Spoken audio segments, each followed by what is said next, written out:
All right, so it's Halloween in the base. That car's from yesterday. That car's from yesterday night. And then the car in 4-bay is waiting for parts. We're gonna do some content on the PCV system repairs and maintenance. What I wanted to show you was this car here. That's what happens when you make car payments for the rest of your life. What? You wind up dead. Dead broke. Oh, okay. Dead broke. Dead broke. So Caleb believes that this vehicle was swapped. It was 100% interior swap. And they have the IPL badge on the trunk, but the bumpers aren't the same. There's something else. Got engine lights on, airbag lights on. The retractable hardtop leaks. Retractable hardtop has issues. The tires are bad. Someone did a cat delete on it. Engine lights on probably for that. But anyway, back to the story. Why this car is here is that one of my race car friends that I've done some hot rod work for. Actually, first time I met him here, I built him a roll cage for his convertible convertible Mustang. And at that time, I think it was 351 single turbo. I forget what it was. That was 20 years ago when I first opened. Anyway, I get a message and says, "Hey," he shows me. You have the part still? You have the part? This story gets juicy. He shows me this part for a convertible top, and I'm like, "What is that? Can you install it?" I'm like, "Yeah." And I actually thought it was for his car, and then he sends me a message. He goes, "All right, I'll send the guy over." Real short message. Didn't get into like he's my best friend, he's my nephew or whatever. So I said, "Yeah." But what makes the story even more, I don't know what's weird. His son obviously drives a car. The parents obviously drive a car. Who's your regular mechanic? Right? And then I said, after I said that I agreed that I would install this, right? Because we do this type of work if the customer's willing to pay, right? What do I always say? If you're willing to pay, we'll do whatever you want. We'll get it handled for you. And then there's jobs that I turn away because I know they don't want to pay. Like some of our used car dealers don't want to pay us for hours of diagnostic time and shit like that. So I just say, nah, take it someplace else. Let them deal with you. But if you're paying retail labor rates and higher, then absolutely I'll take your whole car apart for you. Or you'll take the whole car apart for you. So then in my mind, all these things are going through my mind. It's like, okay, well, they obviously have a mechanic. Why isn't their mechanic doing this job? And then I already know that there's a lot of mechanics that don't do convertible tops. They don't do welding or exhaust or fabrication, chassis, race car work, interior work, water leaks. I'm just going to give you the checklist of shit that a lot of shops just don't do. So I'm sure their mechanic who put the cats on said, "Yeah, I don't do hard tops or retractable convertible hard tops or whatever the case may be, but he can put cats on, right?" It's nuts and bolts in most cases for everything we do here, just nuts and bolts sometimes. And then, so of course I said yeah, and then they show up, and then they ask Rachel right at the counter before we even evaluate the job, right? "How much is it?" I was like, Rachel's like, "How much is it?" I'm like, "How much is what?" "The job." After I look at the car, then we'll give them a price. Like, you're supplying your own part. I don't know what the hell's going on. I need to look at the car.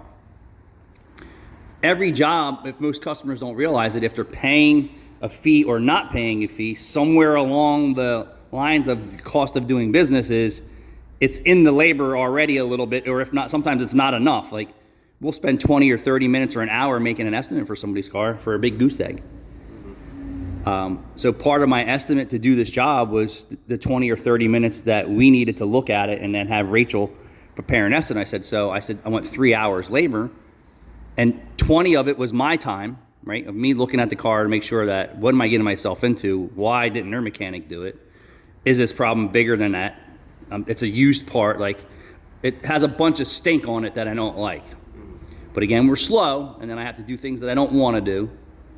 And I told Rachel, I said, and then you're 20 minutes back and forth with the customer, and then calling for the miscellaneous parts that they're missing on the job as it is. On top of saying, hey, the retractable top leaks, there's water damage to the headliner, there's water in the trunk. Like, this is all part of me looking at the job and saying, this is just a smelly armpit as I'm getting into it, let alone the condition of the car is not A quality.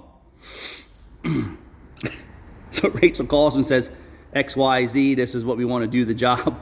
And then the guy in the background saying, we're going to call around and get a better price. I was like, for one, I said, you're not going to find anyone to do this job in our area. There may be 1 or 2 people besides me. One is the upholstery shop, and they're not going to give you a price over the phone. And they're in Moorestown, and they charge stupid amount of money to do the littlest jobs.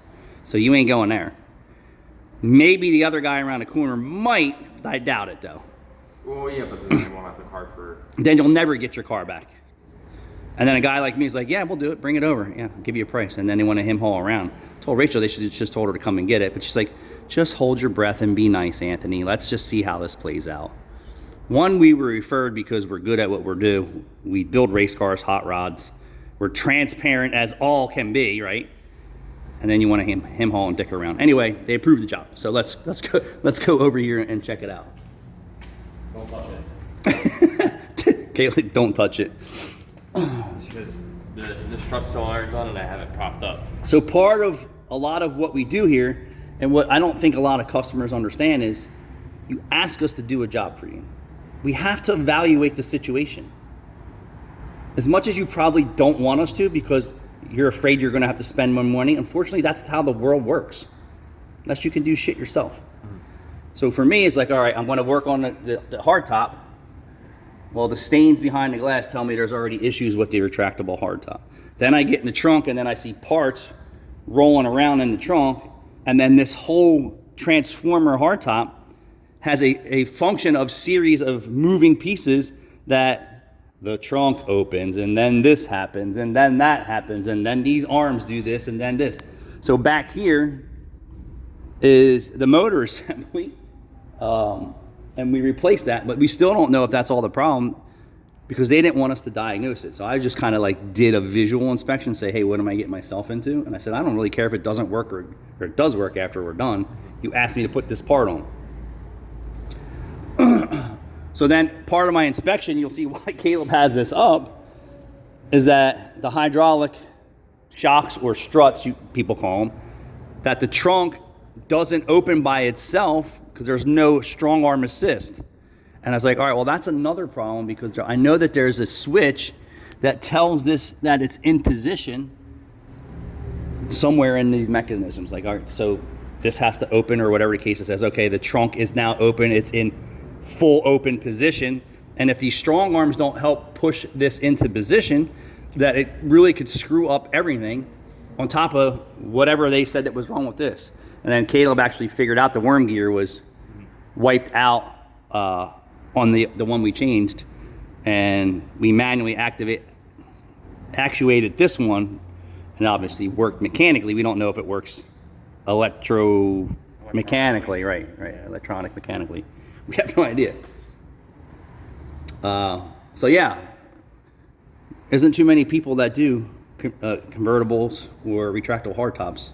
Like I said, I'll do whatever you want as long as you're willing to pay.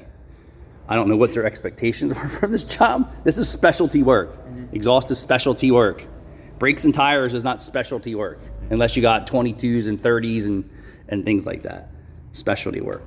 Engine light, wire harnesses, airbag systems. That's all specialty work. It was just crazy that it wasn't like, okay, I'm going to send you to the guy that can handle it, just get it done. It's not like we asked for $1,000. No. I mean, and I don't even think that's expensive. What do you think the dealership would charge to evaluate this? I guaranteed every bit of 3 to 4 hours just them to evaluate the hardtop system, not including parts. Possibly. Yeah, I mean, 1 hour is $220 average in Infinity, right? That's nothing today. So $440 just gets you at 2 hours with no parts and labor. And I would tell you, to diagnose this entire top system, if it didn't work, is every bit of 2 hours, if not longer. Find out why it doesn't work, or why it has an issue, or what else is going on. But anyway, that's where we're at. Happy Halloween. I was going to get dressed up today, but I kind of lost my mojo. because the Halloween parade was canceled last night. And then I'm actually a lot more excited when we're busy. And I actually feel like this guy. Thanks for watching.